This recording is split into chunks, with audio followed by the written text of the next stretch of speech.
bring this guy in. Yeah, now Arlington and Jersey already said something about Badette, so I'm going to ask you what is your thing on Badette not being picked up? I think he deserves an opportunity. I know he's a friend of the show. There's two things that kind of irk me personally is where's Bob Stoops at in this? Because Bob had him in 2020. And then even though Badette was at Oklahoma in 2017 and Stoops was gone, where's Bob in that? Because Bob knows that, Badette's coming to Oklahoma. He's still around the building when all this is happening, and he has the ties to these guys. Two, did he upset people with the leaking of the tweets and all of that email from the Vipers personnel? And did he upset enough people that they just are like, hey, man, like, we don't really want to deal with a 29-year-old receiver whose name isn't Josh Gordon or Martavis Bryant, Ooh, okay. I mean, and that's just something that could be the reality. But I mean, depending on what my receiver room looks like, Jeff Badette's a name I call. I know he might have burned a bridge in the USFL with the Michigan Panthers when he was there for about 5 minutes. He got injured and wasn't really feeling himself. He's been vocal about that, and then chose to, I don't know if it was opt out or I know he left Birmingham. It wasn't really for him. So, that's one team that probably isn't totally invested. But when you start looking at some of these rosters, where does he go? Like, what's the spot for him?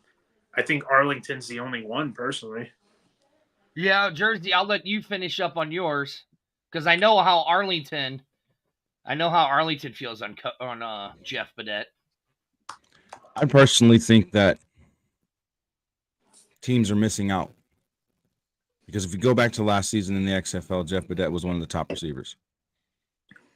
If you look at his route running, if you look at how he is a possession type of receiver, how do you not pick him up? And Pat, to your point of him possibly burning a bridge by leaking, that information on that email, how the hell is Mark Thompson on a team then? Because Mark Thompson was just blabbing away. You know what I mean? I don't disagree. But who's better at their who's better at their position? Jeff Badette. Well, listen, hands down. Hands down. Let's look at the last 2 seasons of the USFL and let's look at Mark Thompson's numbers compared to Jeff Badette's numbers. You're not going to want to do that. That's not going to be what you want. And I'm not trying to create discontent, but Mark Thompson was creeping on 18-game USFL records. And not only that, Mark was on the team already and signed by the Understandable. But if you're going to leak all this information and give Jeff Badette a black eye, Mark Thompson should have got a black eye as well. I don't disagree with you. I'm just saying, I'm just basing the information. No, I get exactly where you're coming from. I get what you're saying. Yeah. But in my opinion, like I said, it's just Jeff should have an opportunity just like any other player out there. I agree. You know what I mean? I agree. Martavis Bryant, he's back in the NFL on the Dallas Cowboys practice squad. You know what I mean? And when they were on the same team together, Jeff Badette outperformed him. Yeah, but and it was shocking to me too. Jerry and the reclamation projects. Jerry's an idiot. Yeah, I mean, I don't agree with Patrick. Don't get him. Don't get him. Yeah. Jersey's still upset over Saturday's game. I mean, I'm not. I want everyone to know I'm not. I'm more upset with the fact that Mike McCarthy is a horrible game manager. Here he comes. Mike McCarthy is a horrible play caller. That's for the bottom line show, Jersey. We'll save it. We'll save it. Yeah. I'm just saying. So here, in my opinion, that's what it is. Right. So I'm looking at the rosters right now, right? And I'm just going to break down the wide receiver groups for each one. So here's the Arlington Renegades. You have Burnett, Green, Hall, Peyton, Vander Ersk, Vaughn, and Willingham. For Birmingham, you have Bolden Jr., Kane, Jennings, Rogers, Victor, and Williams. The defenders, you have Ferguson, Hamilton, Harmon, Scott, Smith, and Williams. The Roughnecks, you have Butler, Chisholm, Grayson, Hall, Henney, Williams, and Redding. For the Showboats, you have Adams, Anderson, Davis, two Davises, Dylan and Ryan McDaniels, Overton, and Vince Paul's kid.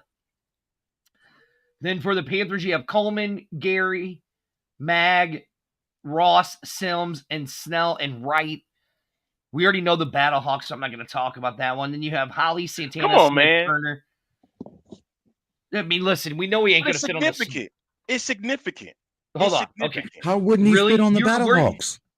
You got Jeff Badette and Ja'Cour Pearson? Are you serious?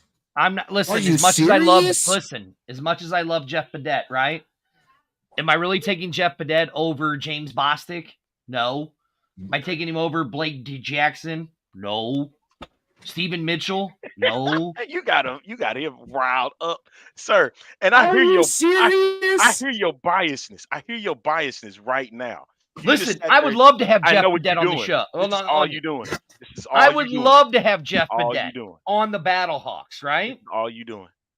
But you're telling me out of all those names, out of all those receivers' names on all those different teams that you just listed off, you're telling me Jeff Badette couldn't be a number one, number two, or a number three? You didn't let me finish. And actually make an effect? You didn't let me finish. I said I wouldn't take him on the Battlehawks with the current roster we have. I would. No, you're going to put him over James Bostic? No. I think Shep comes back. Yeah. Oh, so boy. the teams I would put him over.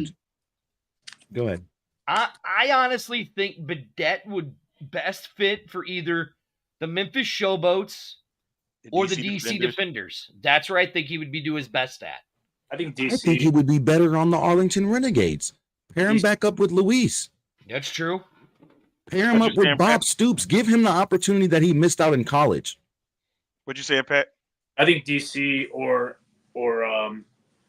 I think DC or Arlington. I mean, I think Arlington. I think Memphis has a pretty good group, especially they picked up Jonathan Adams in last week's draft. Like, you know, I've watched JA make Kyle Slaughter look pretty good at times, especially in 2022. And right. I mean, him and McLeod, and you know, they also something to sleep. You don't want to sleep on in Memphis is they're going to run, I think, a lot of 12 personnel, like with Sage Surratt there and then JJ Wilson. So it could get a little goofy there. But yeah, man. I mean, I know I feel like we're all in different places about Badette, but I think collectively we all agree that he is, let's go 6 wide receivers over 8 teams, a top 48. Oh, yeah. I mean, yeah. Like, I think that's the moral of the conversation, personally. Yeah, hands down. I mean, Jeff Badette should be in this league somewhere. And he could be tomorrow. And you're right. He could be because the free agency thing happens tomorrow. The signings start to happen, I mean, it's going to be interesting to see how this goes. I think, but right now, the way you look at it, I mean, Birmingham Stallion has 272,000 players on their roster. I think they have. I don't think he goes to Birmingham because I think the gel is so there that even if he's better than those receivers, they're like their niche core and everything is just so like, hey, we have a plan. This is how we're going to execute it. Get on the bus or don't. Like, I feel, and they do have some ball players there as well. I mean, Gary Jennings is going to have a chance to shine this year, and I don't know. It could. I don't think Birmingham is a very you can't sit with us type of crowd personally. Right, yeah. Like Bill Alexander here says he feels that the Bolts stole this draft. I mean, I kind of have to agree with them. They had a very decent draft, but when it comes to that wide receiver core, I don't think there's a better wide receiver core in the UFL right now than the Battlehawks, based on what once you stick Ja'Cour Pearson in there, That's what I mean. Yeah, that's what I'm saying. You can't. You give whatever quarterback's going to be starting for the Battlehawks. You give them one of the best route runners in the UFL. And yeah, here's my big thing. Like he says right here, Battlehawks and Gamblers have no QBs. The Gamblers ain't no Gamblers here. He's talking about the Roughnecks. He's talking about the Roughnecks. Here's a question for you guys. No, wait. He's mentioned about the Gamblers. I think that Kenji Behar is a legitimate quarterback in this case, and I think Kenji Behar. See, a lot of people not gonna give him credit because the Gamblers wasn't that great. He's a good quarterback. He is a decent, good enough, and good quarterback. Good enough to work with this core, and I think because the thing about it is, Arlington, and you said this before. Kenji Behar is a good pocket quarterback. He's one of those versatile quarterbacks that can move with his feet, but he can stand in that pocket. And I think that's what a lot of people. It's like this now. If you look at it, the NFL, when it comes to quarterbacks, what are the NFL looking for? Mobile quarterbacks. Mobile quarterbacks, right? Nope. You're starting to see it. The trend's starting to fall back towards the pocket passers. Every pocket passer in the NFL almost every pocket passer in the NFL can do what? Scramble and make things happen with their feet. That's funny because me and Arlington had this argument about we're not going to do this tonight. What makes a quarterback mobile and what doesn't make a quarterback mobile. So, right here, Arlington, people are going at you. No, Behar is not a legit QB. A-Train, I'm sorry. That offense is centered around Thompson. As soon as the defense stops Thompson, Behar's play is. That's not. That is not so. When you think of Kenji Behar, the best pro comp you can think of is that 2016 season of Alex Smith, not 2017 when he got Tyreek Hill. He's able to move. He's more athletic than you think. He'll be able to scramble and break run. The best quarterback they had last year was Terry Wilson. No one knows what's up with him. I've asked a couple people on the Gamblers, where's Terry? Where's Terry? Where's Terry? No one's really given me anything on that. When you see what their roster is now, that person who you just pulled the comment up is 150% correct. That offense will run through Mark Thompson. But what did they do in that first draft? They grabbed a lot of tight ends. They have 4 tight ends on that roster. So what are we going to see?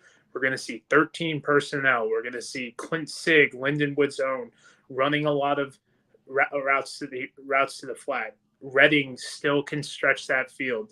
Now, if you do add a speedster, put them in on the outside and whatnot, I do think it opens it up, a good possession receiver like Jeff Badette. But Behar, in my opinion, I do not think he is a top 8 quarterback in this league. But now he goes into his 3rd year with this team where they still have a lot of pieces from 2022, which he was on the roster. You could see a good stat line of plus or minus 1,800 yards, 12 touchdowns, 6 interceptions. And if that was his stat line, if he plays all 10 games, it would not surprise me. Now, I don't. Let me ask you this, Pat. Not to cut you off. Let me ask you this about Kenji and the lineup with the Roughnecks. If you give Kenji Behar a deep threat a deep threat receiver, as well as a 3rd down outlet, for as far as the tight end, you give him a good number 2 receiver that can be good in the slot, be good on those outside routes towards out of bounds and things like that. Would that boost Kenji Behar's play, in your opinion? I don't think he's got the arm strength to make the outside throws. I think he can attack the seams, especially with some of these defense where they just install base cover 2s and whatnot, and they leave that field extremely open. I do think his offensive line plays a lot better, but you got to throw a guy like Isaiah Henney in the slot and have him cut between that soft pocket, between the safety and the linebacker. But you can also throw a tight end in there, like Ryan Izzo or Clint could easily fulfill that void as well, and they'll be able to take the hit. Well, it's funny that you guys say that because as you two were discussing, I'm looking at all of the rosters, and this was the one before all the new stuff. was put out by the new league after today's draft. Now, Jersey, you talk about a deep threat. I was getting ready to mention it, and then Patrick mentioned it. Ryan Izzo might have been, in my opinion, the best tight end in the USFL. Might have been. There might have been another guy here I don't and know. there. I don't know. He When could you do got a guy- Like ability wise, I think ability wise, he could do he could go deep, he could go short, and wherever you wanted to do it. So, I mean, the question is guess what? We really don't know how these guys are going to play because they only have 8 weeks, basically 8 weeks to gel together. Right. Like here where it says the one that's the most interesting and has possibly the most dangerous passing receiving core in all of spring football, that the Battlehawks didn't draft a quarterback in any one of these drafts, in any one of them, and don't have a kicker. Well, the kicker thing doesn't irk me so much because it don't hurt me. Yeah, because it's nothing. Because Donnie Hagman is still out there. It's not like they lost Donnie Hagman, and then there are a lot of good. Patrick, you're gonna give the hyena a heart attack if Donnie Hagman comes back. Oh my Buddha! She hates him. You know who likes him? Ted, though. Ted likes him. Yeah, that is true. Ted did like him. But I mean, even if you don't go the Donnie route, like there's so many other kickers like that have been condensed out, and there's so many kickers off like NFL purgatory that could easily step in, and we see these kickers get signed and released, especially in the USFL last year. They had like 4 kicker changes. And to circle back with the quarterback, I mean, they're in a perfect world, their guy is up for the taking right now. Like if he wants to come back to the XFL, do you think he's going to go Birmingham? Do you think he's going to go to San Antonio? No, it's yes, I think he's going to Birmingham. If he comes back, oh my God, he's going to Birmingham, where he is a god. No, he's a god in Mobile and he's a god in Tuscaloosa. But you know who's a god now in Birmingham is Skip Holtz, and you know whose quarterback he has? His kid from college. I agree. So I mean. But the city of Birmingham would be like, "Ooh, we got to have." No, AJ. they would not, and dude. Skip Holtz would be like, "Oh, over that. AJ McCarron." Yeah, and we don't want to hear it either. So who cares? But anyway, at the same matter, if Alex Magoo or Jamar Smith was the guy for 2 years, and Jamar went to the NFL, then I think, and they had a true opening, then I think AJ McCarron gets a parade coming into Birmingham. Oh, I agree. I agree. I agree with that wholeheartedly. Jamar there, he's been with Skip. He knows the system. You know, the coach, a lot of these coaches are coming back as well from Birmingham. He's been in Birmingham the last 2 years. Pretty much won a championship. Granted, a lot of people like to forget that, that what's his name? Jamar also got hurt, and Magoo technically led him to back-to-back championships because they were. That is true. When you have 2 different quarterbacks that could lead you to a championship, yeah, it's pretty wild. But I think AJ's not going to be like on the top of the radar for these guys. Skip's not looking at AJ like, it doesn't matter. Birmingham is going 3-0. Shut up. Stop it, Dirty. Mute yourself, Dirty. Take your camera off. 3-peat. It would not. Pete. For the How are you a Battlehawks fan saying it's not going to be as easy as you think, man. Yeah. 3-peat. They could go 7-3. It's definitely not going to be that easy. Yeah. It's not. You got to imagine they're playing XFL teams as well as USFL teams. It's hold on. The talent. No, hold on. The talent that the XFL had last season, in my opinion, when it came to actually watching these games, the talent we saw on the field in the XFL was a little bit better than what we saw in the USFL. Now, are you ready? I'm glad Patrick is on this show, because Patrick is going to settle this debate once and for all that I always have with you, Jersey, that I always have with that guy over there, that I always have with Daddy Ed, that I always have with the hyena. I'm not talking practice squad players. I'm talking active Oh my players goodness. on an Oh, NFL roster. I'm sick of him with this. Patrick. Go ahead, man. Which league had the more active players on a roster? It was the USFL It or was the XFL? It was the USFL, and I was talking to people about this earlier today. I think that the USFL, and I don't know if it's so much development, but they had signed a lot of great so there's two advantages here. The both leagues had their awkward advantage. Mm-hmm. USFL was able to get the non-futures contracts guys and then pitch to them that not only could they recover, but they could go the rookie mini camp. The USFL had the privilege of signing the rookie mini camp guys who were cut and then able to be, or cut after the NFL draft, a guy like LeBron Ray, who finished up on an active roster. So they were able to get mini camp guys like Levi Bell, like LeBron Ray, put them and then bring them into football. They play 5-6 games and then they're back in the cycle. These are guys who just needed a little bit more film. The biggest thing that I saw in the USFL was the superior talent in the interior defensive line. And we see this with Dominique Davis, who played games last year. TJ Carter, Michigan Panther, played games last year. Carter was cut. Davis spent the whole year on the practice squad. You saw Jeremiah Farms, Khalil Davis, LeBron Ray. All these guys were interior defensive linemen, or if they were defensive ends, they were 3-4 ends. So that was something that we saw that not many, like that the XFL wasn't able to duplicate. Now, for the 2023 season, the XFL did send more players to practice squads and whatnot as well. And that was a hodgepodge of positions, but there was more late signings from XFL. Like, you had McCarron, Reed Sinnett, Drew Plitt. And Wheeling. Yeah. Well, Wheeling was signed prior to the year. When it comes to so I mean, here's the way you got to look, and here's how I've said it. I know listen, I am a diehard XFL fan, but I loved watching the UFL. It was hard watching it without fans in the stands. Yes, I get it. That was at times, very, very rough watching it.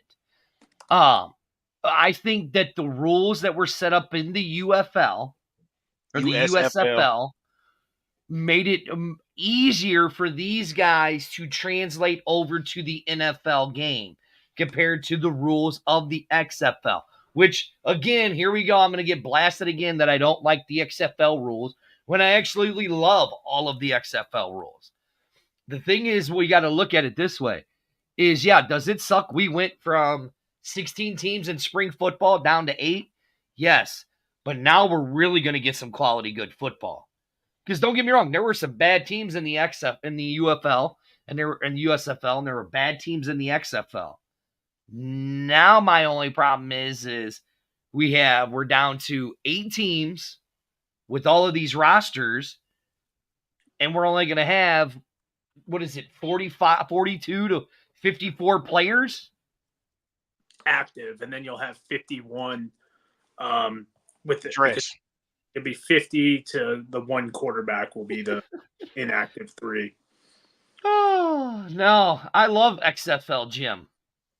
Like I said, we're often imitated, never duplicated. But here's my thing, though, because the other thing was failed to mention was about Chris Odom. I know Chris Odom was playing with the Gamblers. He was that close from making the Cleveland Browns if he didn't get hurt, because he was literally right there. Here we go. Look, in the mix. Listen. Boy got paid. The boys got paid. He got almost $500,000. Right, look, Here it is. Here's another idiot. Stop it. Dirty rules have nothing to do with players going into the NFL from the USFL. Idiot. Can I just lose my mind for the next 38 seconds real quick? Sure.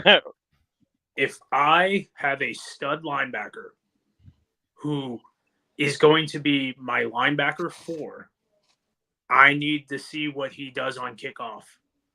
I love, from a safety perspective, the XFL kickoff. It is great. It is safe. But you know who doesn't love the XFL kickoff? The NFL. So when I need a linebacker to run on kickoff and destroy another human being, I need to see what he can do in the NFL style kickoff. Is that safe? Absolutely not. But that is the reality we live in. And thus, I need to see that man run down the field and lay a hurt on another human being from 40 to 60 yards away. Now, if they change the NFL rule to the XFL kickoff and Sam Schwartzstein gets his wish, then yes, XFL kickoff, team XFL kickoff, less concussions, all that stuff. Mm-hmm. But today is not that day. So I understand. You don't think the XFL kickoff will be implemented into the NFL? Nobody knows. I mean, today, yes. As much as they've been talking about it, do you think it eventually will? Because since last year. Yeah, in the next 10 years, 100%. He said the next 10. Yeah. Yeesh. I get where you're coming from. I thought they weren't using the XFL kickoff. I don't know. They're using the USFL kickoff. We don't know yet. Which the USFL had more linebackers and more safeties actually playing games. Right. Yeah, no, because didn't Skip Holtz say that we're using... I could have swore in that video, Skip Holtz said we're using the XFL kickoff. He might have said the USFL kickoff and then the XFL extra point system. You about to confuse yourself. I already know it. You about to confuse yourself. And Beck was on K-Mox the other day, and he was talking about stuff, right? Yeah. I mean, I have no idea. I mean, it's getting to the point. I'm waiting on the tweet. Here's the thing we don't know, and this we can all four agree on. Does this league know anything it's doing anyways? Or are they just looking like they're flying by the seat of their pants? That you know what? As now we getting closer toward the season, I think it seems like that. But again, it's gonna go back to my original statement back when we were doing the old show. Was they're keeping their cards to their chest. Yeah. Keeping everything close. They don't want nothing leaked out. See, I told you I was right, Arlington. See? Yeah. USFL. Bill is one to come out of hiding all of a sudden. JR right here says Holtz and Beck both said the USFL kickoff. Well, that's fine. I ain't got nothing wrong with that. Because if it's for the XFL is dead. Game, so sad. We're gonna see more. I mean, if you look at Kevontae Turpin, he made it to the NFL because of his kick returning with the USFL style. So I buck back on that. I think Kevontae Turpin was going to the NFL. He just needed to keep his nose clean for 2 years. The reason why he didn't get drafted was because of some stuff that happened at TCU. I think you're right. Go out and show that he was in shape and wasn't doing dumb stuff. I mean, the guy had NFL grades. He just did some dumb stuff. And just the off the field stuff. I get it. Yeah. All right. Speaking of which, the pay scale actually came out through the USFL PA, and it was very interesting to see how what's to look forward to in 2024, and it looks like everything is getting a bump up of sorts in pay. Here's the first page here. That's actually the fourth one. Let me get the first one. There it is. I guess they put it all in this order. Here we go. There we go. The contract term is from January 1st to August 24th. As you can see, it's going to be a bump in pay by $150, $5,500 a week when you're on the active team. If you're inactive, you get $2,500 a week. Camp salary $850, which is a bump up in pay. They had a housing stipend, so you get $400 a week for that. As you can see, the camp roster is at 75.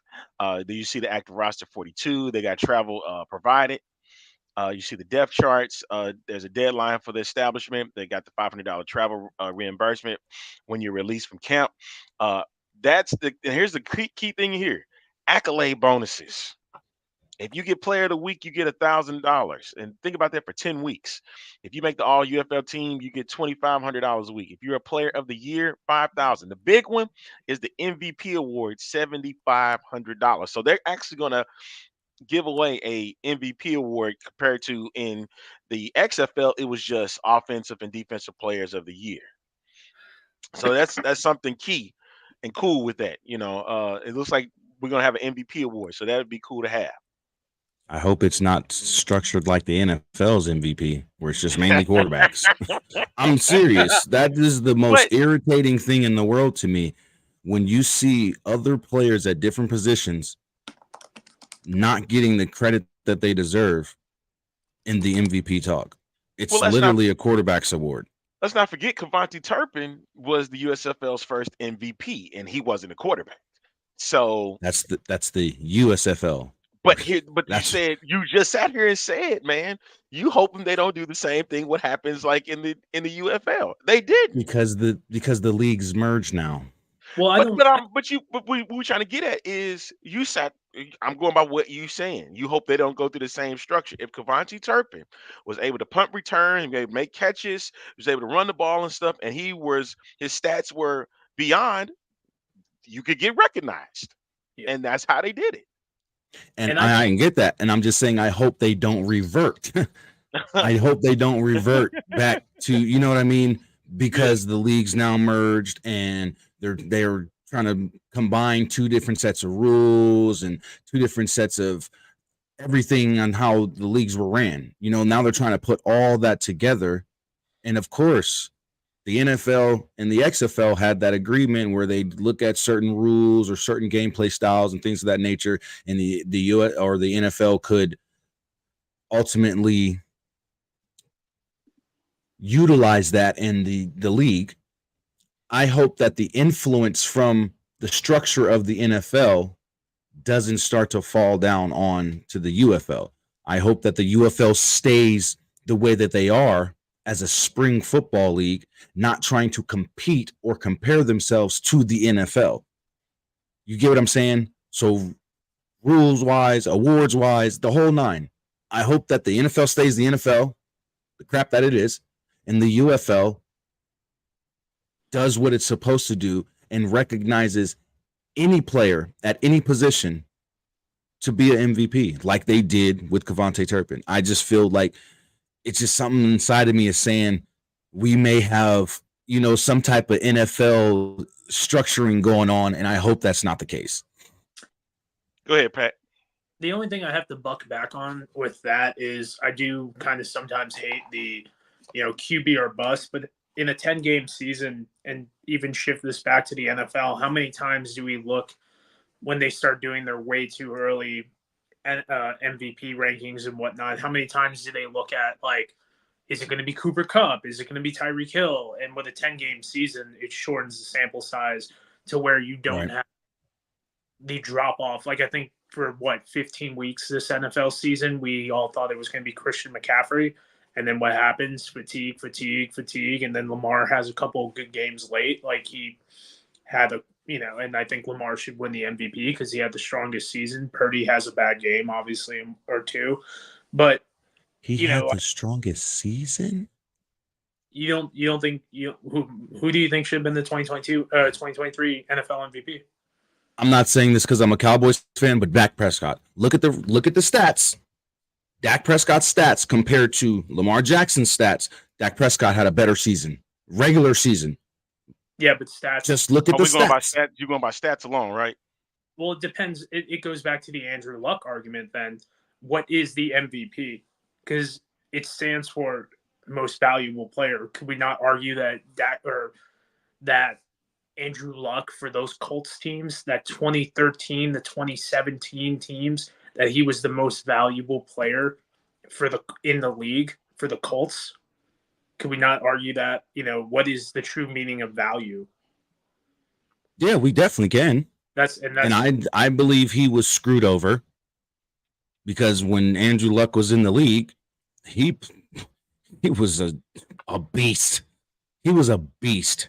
He came in as a rookie and just made it seem like he's been in the league for 2 or 3 years already. And I think that's one of the reasons, not all of the reasons, but I think that's one of the reasons why he retired as early as he did. Yeah, they killed him. Because he didn't get the recognition that he deserved. Well, I think he also, they killed him. Like, Matt Hasselbeck in 2015, I think, had to play with a lacerated spleen because they killed him after they killed Andrew Luck. There were bodies flying everywhere. Like, they hurt those two men. certain degree. Like, look, I'm gonna end the debate of all. The man that should be the rookie of the year, the man that will be, the man who will be the rookie of the year will be the man who should be the MVP, and that is CJ Stroud. He was even hurt for 2 games and still dominated. He is the only real quarterback in Texas. Oh my God! Go to sleep. Go to sleep. Go to sleep. CJ Stroud. Where's Little Dirty? Little Dirty makes a little bit more sense. Damn it. Because CJ Stroud, don't get me wrong, CJ Stroud played his ass off this season. CJ Stroud even went into the. What? Do you know who Liv Morgan is, the WWE superstar? What about her? Yes. Just for the day. Here you guys go. Really? Yeah. What? Shut everybody up. Nobody's arguing. And that's just what we do with you, man. You got nobody's arguing over a dumb MVP now. Yeah, but we at the same time, man. No, you got to CJ Stroud. Man. CJ Stroud played his ass off this year. Don't get me wrong. But I get it. There were some games. Man. There were some games that CJ didn't play that well. Stop. I get it about Dak. I get it. But stop. That's my thing, man. We getting off course. All right, let's go into it. Let's do this. Everybody loves to do preseason rankings of who the best teams are and all of this BS, right? With what we know on these rosters, right? See the best thing on the screen right there. You're right. It was pretty good. Liv Morgan's very, very nice. Here's the question. He's gonna kill you.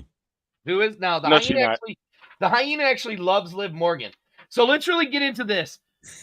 Let's rank the teams. Arlington hates it when I say let's rank teams because he thinks it's the dumbest thing in the world. But I'm doing it Rankings are dumb. I'm sorry. Oh, shut your pie hole. We're ranking teams. Jersey, we're going to start with you, because I love you, pal. I love you, and I want you to feel good for yourself. As much as I hate to say this. Pot on you, Jersey. You like that? Yes, I do. I love you, bud. I do. I love you too, brother. No, but in all honesty, it pains me to say this, but Birmingham would be number 1. Mm-hmm. But Arlington is a close number 2. Close. Because I still feel that Luis Perez is one of the best quarterbacks in spring football. He is a legend. And when you put him up there with Bob Stoops, look what happened. He took a 4-6 team to the playoffs and won the XFL championship with a losing record. So when you put a lot of weapons around this guy with a coach like Bob Stoops, it's going to be hard to beat them. It really is. I don't care how many teams are in this league right now. I don't care what teams are in this league right now. Arlington is a scary team. Okay. Then I have to put St. Louis at 3. Mm-hmm. Memphis, especially with the draft they just had, I put them at 4. DC at 5. Houston at 6. I don't even know how I would put these last 2 teams. Oh, you don't want to say it. You don't want to say it, do you, Jersey? Because you've gotten some fans from that team. You don't want to say it, do you, Jersey? Come on, Jersey. Come on, buddy. Come on, you gotta say it.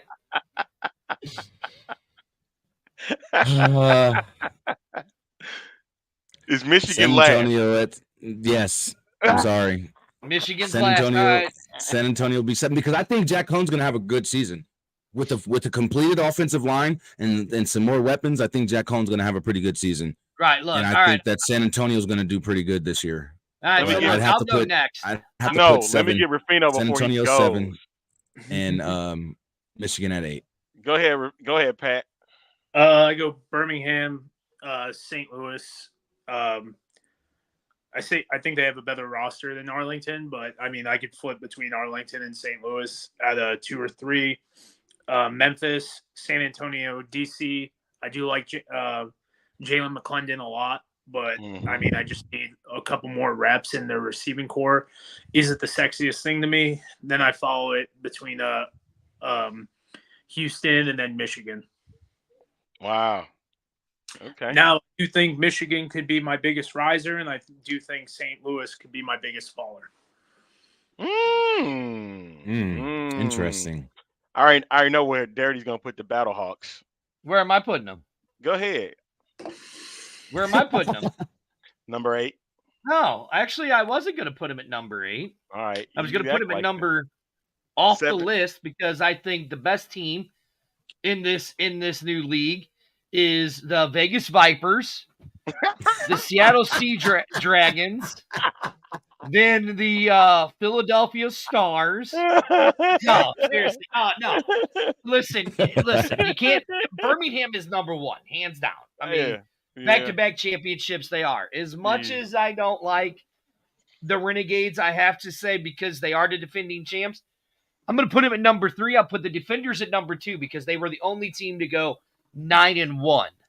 They just had a shitty game plan. Greg Williams, as typical, sucked it up, like he always does. Like his late father-in-law on the microphone. Hey, chill, dude. Chill, man. Mike Shannon was terrible on the microphone. Can't stand him. I'd put Arlington Renegades. I'd put the Renegades at number 3. I'd put the Battlehawks at number 4. Actually, no. I take that back. I'd put the Showboats above the Battlehawks at 4. Battlehawks at 5. Listen, son of bum is a bum. So, listen, I love San Antonio, but they're going to be dead last. And then just throw in Michigan and the Roughnecks anywhere in there. Yeah. 8. I'm gonna start from the bottom up since that's what we're doing. 8 is Michigan. 7 is the Houston Roughnecks. I will have to go. 6 would be. Oh my goodness. I put Liv Morgan up because these guys were arguing, and I knew that would just calm them down. Did you see how when I told you the hyena was gonna get you? I told you the queen was gonna get you. See how they all changed their mood? Let's go. Let's see. Memphis, then DC. I do love Jalen McClendon. I hope if he does wind up being the starting quarterback, cool. The San Antonio Brahmas. People are sleeping on Quentin Dormady. Like, you don't need to sleep on Quentin Dormady. No, you don't. Listen, I understand what he dealt with the Guardians, man, and the record does not reflect how he played during the year. And you know what? Let me swap the Battlehawks at 4, the Brahmas at 3, because he's dealing with 8. Because you got to understand, Dormady got AJ Smith. Got AJ Smith, man, back there, and I think they're gonna do a lot of creative stuff in San Antonio. 2 is I'm missing a couple of teams. Yeah, you sure are. The 2 most important teams. Yeah, the Renegades at 2, and of course number 1 Birmingham. So. Like right here, Dino Girl goes, Arlington, how good would I be in with a 12-pack in me? I'm pretty good with a 12-pack in me, ain't I, Arlington? I don't even know what that means. First off, very good on the microphone. I don't even know what that means, man. First off, thank you so much to our guests for dropping in on us. Before you go, Patrick, tell everybody where they can find you on social media, man. So I'm on the Twitter as ByPat. I do UFL. I do like some Division II college football stuff, and then on YouTube, I'm on the Analyze and Educate. I do the streams every once in a while. A couple random interviews. I don't even know how to describe my forte right now. So hopefully I got a couple more guests lined up when I'm not traveling for work. But yeah, YouTube's Analyze and Educate. I'm going live in the morning before I go on my next work trip. And, I appreciate, coming on the last 40 minutes and, just doing my thing, trying to, put out good content and, be halfway decent at this. Jersey, before you go, tell everybody where they can find you, man. You can find me at The Gridiron on Twitter, Jersey the King on Twitter, Facebook, The Gridiron, and Jersey the King as well. Just so everyone knows, the Gridiron fans, we have a merchandise store now. Oh yeah! It's on my social media. Go check it out. do have. So I'm actually moving the merchandise store from my streaming store to the Gridiron's own personal store by the end of the week. So this Saturday we'll have a new actual shop for you to get your Gridiron merch. And you can find us on Instagram, TikTok at the Gridiron, as well as YouTube, the Gridiron Podcast. He threw a blank. I love Jersey. Yeah, the Gridiron Podcast and Jersey the King on YouTube. So make sure you guys go and drop some love, and please check out the Analyze and Educate show with Pat. Yes, it is really, really good. I watch your dude, Pat. I watch your shows all the time. I catch your episodes all the time, even when I can't catch them live. You're awesome, dude, and I love what you're doing with the Division II and just everything that you're doing with spring football and college. So make sure you guys go and check out Analyze and Educate for sure. D2 guys getting drafted, and friend of the show, St. Louis local and good guy overall, BJ Wilson, going to the Brahma. Yep. You know, my man's making his tour in the football world, from the Carolina Panthers to the Edmonton Elks to technically the Houston Roughnecks to now Papa Mark hooking him up, bringing him to San Antonio. Hey, Dirty, about that schedule, what you know? It's coming out this week, but listen, I told y'all. What the hell is this? The hell is this? I told everybody. Listen, I do got to give a big shout out to the Fuel, the Nation. This weekend they did an event. We did an event in Houston. Yes, that is right. We helped organize an event in Houston. Hey, this is the first one under Fuel, man. This is the first one under Fuel. It raised, because of all the uncertainty with the Roughnecks and all of that, the game and the champ with the Texans playing there in Houston, they ended up raising $2,000 in silent auction items. And then, so right here, look, right there, that QR code, you can scan that QR code. That will take you to the GoFundMe page for the Houston Area Women's Center. The Hawks, you donate there, they go directly to that money. So as of today, the Fuel, Arlington, the Fuel, the Fans United Experience Legion, has raised almost $10,000 for local charities, and that is all done by the fans. The fans have done this. This show has always been about our fans. And other than that, yes, the Fuel is high octane. Yes, you're right. The big shout out, hats off to everyone that helped the Predator couple and Brahma Babe this weekend. Ended up having a conflicting schedule where we couldn't get down there, but they took it over. They did a hell of a good job. We're going to get them on next week. Other than that, Arlington, I got nothing else to say. All right. Thank y'all for tuning in to this edition of the X-Man Show. Nobody cares. We'll see y'all next time. Nobody cares. Have a good one, y'all. Be quiet, everybody.